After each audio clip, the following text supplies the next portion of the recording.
Mula sa Far East Broadcasting Company, Philippines, narito ang isang programang tatalakay sa iba't ibang kaisipan ugnay sa ating kultura at mga kaganapan na ang magbigay ng liwanag sa usapin ng wastong katuruan at kaugalian. Kamalayan, kasama si Pastor Jebo Banzuelo.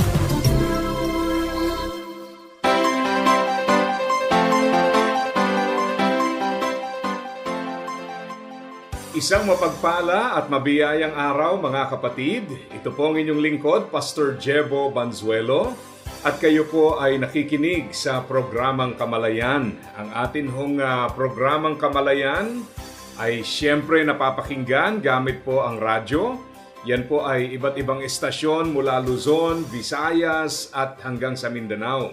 At tayo po ay pwede ring mapakinggan sa FEBC Radio TV, napapanood sa Facebook Live at YouTube channel ng 702 DZAS FEBC Radio TV. Gayon din sa channel 185 sa GCTV. Yan po ay tuwing linggo, alas 7 hanggang alas 7:30 ng umaga. Tayo po ay nagpapasalamat sa muli na namang pagkakataon na tayo po ay magkasama-sama upang pag-aralan ang salita ng Diyos. Alam niyo po, sa gitna ng mga problema na ating kinakaharap, sabi nga uncertain times. Ang totoo po niyan marami sa atin ay inabot pa yung pandemic, di po ba? At yung pandemic na ito, nagpakita sa atin that anything can change anytime. Kaya itong dating po ng problemang ito, parang gano'n na naman, although hindi naman karamdaman ito, pero iba naman ang banat ngayon, Diyan po sa ating kalagayang pinansyal, nakita po natin yung epekto ng nagbago po ang presyo ng gasolina, ng diesel, at siyempre kasama po niyan ay aangat din ang napakaraming mga bagay. At ito po ay nakabibigla sapagkat sa loob lamang ng ilang sandali, talagang yung price surge ay bigla nating naranasan. At sa gitna po ng ganitong mga karanasan, kadalasan po yung ating kapayapaan ay naaapektuhan. Kaya napakahalaga po bilang isang mananampalataya ay tanungin ang ating sarili, paano ba natin haharapin ito? Ang totoo po mga kapatid, napakarami talagang hamon. Dati-rati ang concern natin yung mga personal issues. Kalusugan mo, kalagayan ng pamilya mo, mga pangangailangan within your immediate vicinity, di po ba? Tapos syempre may mga national issues po tayo na nakikita rin natin kung ano yung nangyayari sa ating bansa. Obviously, may epekto po yan sa atin. Pero marami po sa atin ay hindi alintana masyado yung pong mga international issues. Kasi nga naman sa dami ng problemang personal, idagdag mo pa yung lokal, para bang minsan pag inisip mo pa yung international, parang sobrang dami at mabigat sa kalooban kung iisipin. Pero napakahalaga po na ating maunawaan, ating makita na itong ganitong mga problema ay talagang darating at darating. Napakahalaga po para sa bawat isang mananampalataya na ma-navigate ito pong mga challenges na ating kinakaharap. At alam nyo, yung relevance ng kapayapaan, kapahingahan, na ipinangako ng Panginoon ay lalo po nating dapat maunawaan sa gitna po nitong mga panahong ito. Kasi sabi nga meron pong real problems, yung mga totoong problema na ating pinagdadaanan, at meron pong tinatawag na mga unnecessary problems. Ito po yung mga problems na hindi naman talaga dapat kailanganin. Minsan po, nanghihimasok sa mga issue o buhay na hindi naman aapekto sa atin. Halimbawa, may mga tao apektado sa love life ng mga celebrity na para bang ang dami mo ng problema, pati ba naman yun, iisipin mo pa, di ba? So minsan, dahil po sa mga unnecessary problems na ito, hindi natin napapansin, we add additional load to our already brimming capacity. So ibig sabihin, kahit papaano, itong mga ito po nakakadagdag sa bigat ng pasanin natin. May mga problema din naman na pwede po nating harapin at ang mga problemang ito ay masasabi po natin we can prepare for them, they can be anticipated. So kung na-anticipate natin, we can prepare in advance for such problems. At meron din tayong mga problema na hindi man natin ma-anticipate, pero I would say may mga problems po na that can actually be avoided. Pwedeng maiwasan, no? If we just know how to plan, we pray seeking God's wisdom. Kadalasan, kaya po tayo nagkakaroon ng mga unwanted problems, unnecessary problems, o kaya itong mga problems na pwede naman natin sanang maiwasan pero dumarating. Bakit? No? Baka sabihin nyo, Pastor, ano yung sinabi mo? Unwanted problems? Meron bang wanted problems? Actually, yes. May mga problema po na kaakibat ng paglago at pagbabago. Problema siya dahil kasama siya ng kakambal siya ng paglago. Yung bang habang lumalago ka, may mga challenges naturally na dumarating. So ito po, gusto mo yung paglago, kasama ito. Parte siya ng paglago, ika nga. Kaya sinasabi natin na may mga problema na talagang problema lang ang dulot, may mga bagay naman that are actually beneficial. So let's try to understand. Ano po? So una, kung masosort out po natin, ano ba yung mga problemang hindi ko na dapat isipin? Alam mo, ang age of social media has brought many benefits, but it also created so many problems. Halimbawa, una, yung mga bagay na hindi mo naman na dapat malaman, nalalaman mo pa eh. Di ba? May mga pagkakataon, pati yung mga issue na hindi mo naman dapat issue, kakascroll mo, pati ba naman yun, na-absorb mo. Dagdag mo pa, marami pang fake news, di po ba? O kaya yung mga totoong balita, pero misrepresented naman or mispresented ng mga ibang mga influencers to the point na para bang blown out of proportion. Idagdag pa natin yung mga struggles natin, kagaya po ng social media envy. Nakakita ka ng mga tao na sa kabila ng kahirapan, parang umaalagwa sila, okay sila. Para bang, alam mo yun, dagdag pa sa kabigatan ng kalooban mo, yung tila tagumpay na kanilang tinatamasa sa gitna po ng mga maraming problema. So, if that is the case, mga kapatid, pwede ho nating ilimit, protektahan yung sarili natin dyan. Kaya kinakailangan magbantay tayo kasi baka mamaya, alam mo yon, pinifeed natin yung takot natin. Sabi po sa Philippians 4:6-7, do not worry about anything. Instead, pray about everything. Napakaganda ho nung talata na yon kasi una, it reminds us that worry is actually a choice. I used to think na yung worry is a natural reaction to problems. Pero nung sinabi ng Panginoon na do not worry, sa Old Testament we see this many times, do not be afraid. So para utusan ka na wag maranasan ang takot, pag-aalala, isang patunay na ito po ay isang karanasan na pinipili natin. Ito po ay estado na pinipili natin.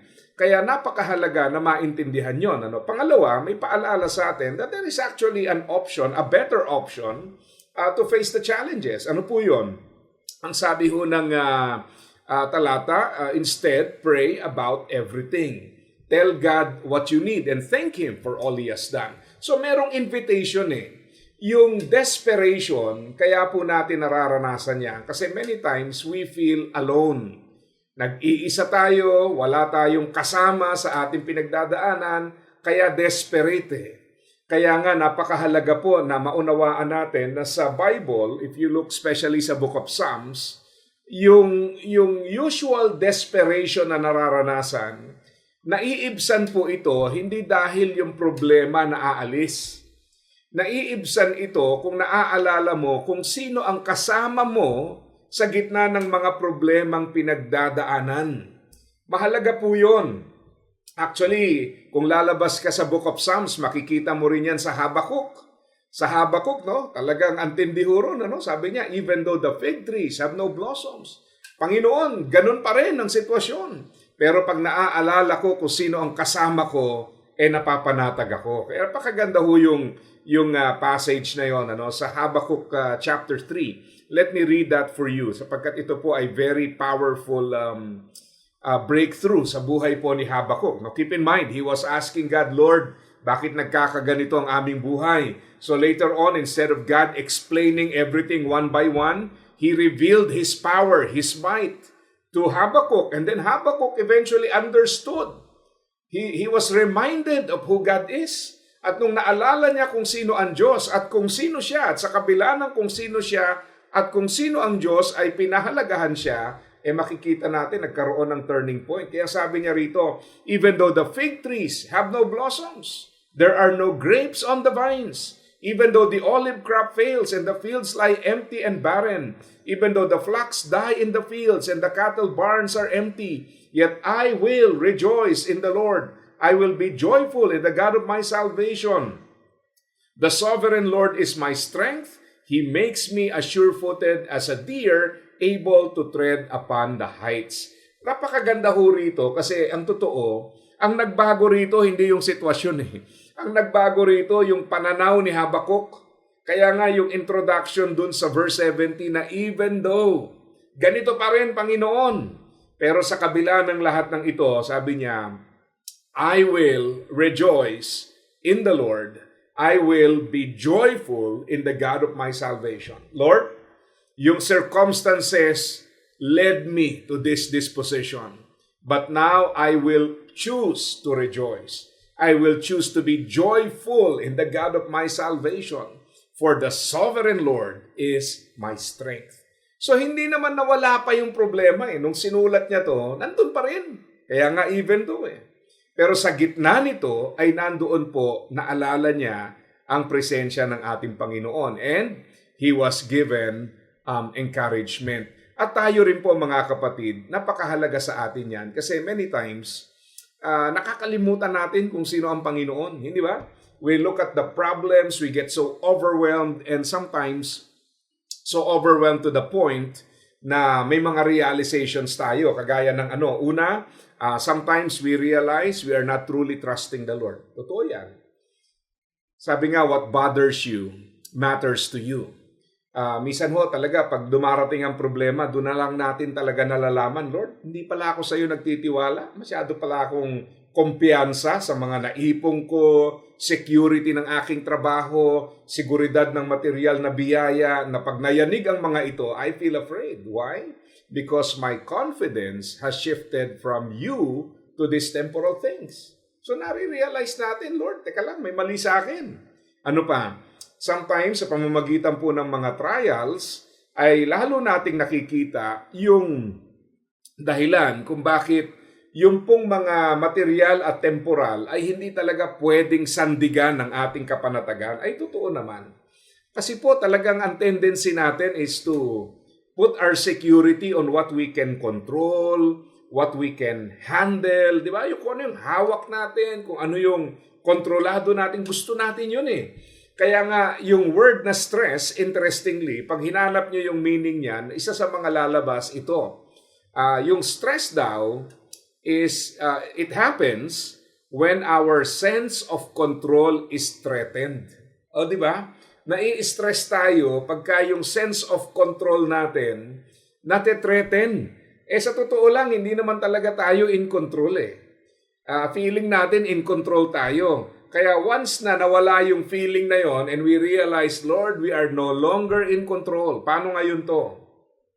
We are no longer in charge. Paano ngayon to? Then, ano nangyari ngayon? Ayan na. Na-overwhelm po tayo, nabibigatan po tayo, at tayo po ay nagkakaroon ng mga karanasan na hindi ka nais-nais. Di ba? Nandiyan na po yung mga anxiety, worry. Bakit? Again, sometimes these are symptoms of a deeper problem. At ano po yung deeper problem? We tend to rely on things that are very unreliable. Umasa tayo sa mga bagay na hindi naman dapat pagbasihan ng ating pag-asa. Di po ba? Kaya nga napakagandang reminder po sa atin ito. So, dito po sa Lamentations, ganun din, makikita natin, again, ito namang Lamentations is in the context of severe suffering. Matindi po ito. Under sila ng exile, they were without food and water for many, many days, and they were basically hopeless. Pero tingnan niyo po ang sinabi rito, Ang sabi rito sa Lamentations 3, verse 19. Let me read up to verse 24. The thought of my suffering and homelessness is bitter beyond words. I will never forget this awful time as I grieve over my loss. Yet I still dare to hope when I remember this. The faithful love of the Lord never ends. His mercies never cease. Great is His faithfulness. His mercies begin afresh each morning. I say to myself, the Lord is my inheritance, therefore I will hope in Him. So dito po sa talata ay makikita natin yung magandang katotohanan. Ano po? Sabi niya talagang pag inisip ko yung kahirapan ko, Panginoon, napakapait, napakahirap. At sabi niya, hindi ko malilimutan to. Yung mga nawala sa akin, nangyayari sa akin ngayon, unthinkable. Para bang hindi mo maisip na darating tayo sa ganitong point na maghihirap tayo. Darating tayo sa ganitong point na walang-wala tayo. Darating tayo sa ganitong point na tayo po ay hikahos. Parang unthinkable, di ho ba? In fact, sa marami sa atin, that's actually the experience right now. Yung bang in a matter of few days, ay nakita natin how easily our money can be depleted, savings can be depleted. No? Napakabilis ng mga pangyayari. And napakaganda naman ng kanyang response. Ang sabi niya, yet I still dare to hope when I remember this. Keep in mind, yung circumstances has not yet changed. Siya ang nabago, hindi yung circumstansya. Bakit nabago? Sapagkat ang sabi niya, the faithful love of the Lord never ends. His mercies never cease. Great is His faithfulness. His mercies begin afresh each morning. Alam nyo yung word na faithful, ang pinanggalingan pong salita niyan ay nangangahulugan din na unchangeable. So ibig sabihin, in the midst of changing times, circumstances, kailangan natin ng reliable anchor. At walang iba kundi ang Panginoon. And He is described as a faithful God.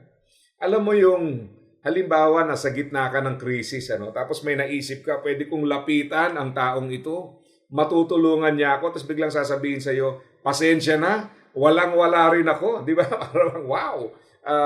All the while, akala mo siya yung safety net mo, no? And then you realize, yung taong malalapitan mo is also struggling. And then all of a sudden, yan na, you become desperate. But we are reminded that God is faithful. He does not change. Yung crisis cannot change God. Our situation cannot change God. But God can change our situation. Kailangan nating makita ang kanyang presensya sa gitna po ng mga sitwasyong ito. Kaya nga sinasabi ko sa inyo kanina, ang totoo, pag inyong tiningnan sa Bible, hindi naman po yung solusyon sa problema ang pinagmulan ng kapanatagan. Ang totoo niyan, nasa gitna pa rin ang problema ang marami sa kanila, and yet in the midst of all these challenges, they experienced peace. Bakit po? Naalala nila kung sino ang Diyos. Nasariwa sa kanila kung sino ang Diyos. Na-realize nila, Lord, hindi pala ako sa'yo nagtitiwala. Lord, may pagkukulang ako. Alam niyo po, yung word na crisis can also mean a turning point. So pag tayo po ay nasa crisis, that can become your turning point for the better. Ang mahalaga po roon is that we make the right choices. Kaya sa Bible, sa James chapter 1, at ito po ay maliwanag din sa Romans chapter 5, it talks about rejoicing in times of challenges. Rejoicing, no? Kasi sa totoo lang, no, madalas ko sabihin ito, noong una hindi ko maintindihan bakit magre-rejoice, may problema na nga eh. Ibig ba sabihin ay bulag-bulaga na lang tayo sa problema, nasa denial stage tayo, ay hindi totoo yan. Hindi po. Ibig ba sabihin ito, wag mo na lang pansinin, pikit mata na lang. Actually, hindi. Ang ibig sabihin po kasi noon, una, iba ho kasi ang mahalaga sa atin sa mahalaga sa Diyos. Yan ang kailangan maintindihan natin yan for us to appreciate the passage. Mahalaga sa atin, security in material things, finance, yan ang mahalaga sa atin eh. Sa Panginoon, iba ho ang mahalaga. Mahalaga sa Kanya yung paglago, yung ating paglapit sa Kanya. Jesus Christ died on the cross so that we can have a relationship with Him. So yung times ng crisis, mapapansin mo, bumababa yung finances, sometimes kalusugan, material things nawawala, pero yung spirituality natin tumataas. Nagiging sensitive tayo sa leading ng Panginoon, we come to Him. Kaya nga, pag hindi mo naintindihan yon, mapapaisip ka, bakit naman tayo magre-rejoice? No. So in other words, yung mga krisis na pinagdadaanan natin actually opens the way for what God intends in our lives. Sometimes, yung ating buhay na ayaw nating isuko, ay naisusuko natin dahil tayo po ay dumaraan sa mga hamon na marahil po ay nagdadala sa atin sa pagluhod sa harapan ng ating Panginoon. Nagkakaroon tayo ng breakthrough. Sabi nga ng isang author pagka daw walang-wala ka na, dun mo lalong nakikita kung anong meron ka at yan po'y walang iba kundi ang ating Panginoon. So we have to rejoice in that sapagkat hindi tayo iniiwan ng Panginoon.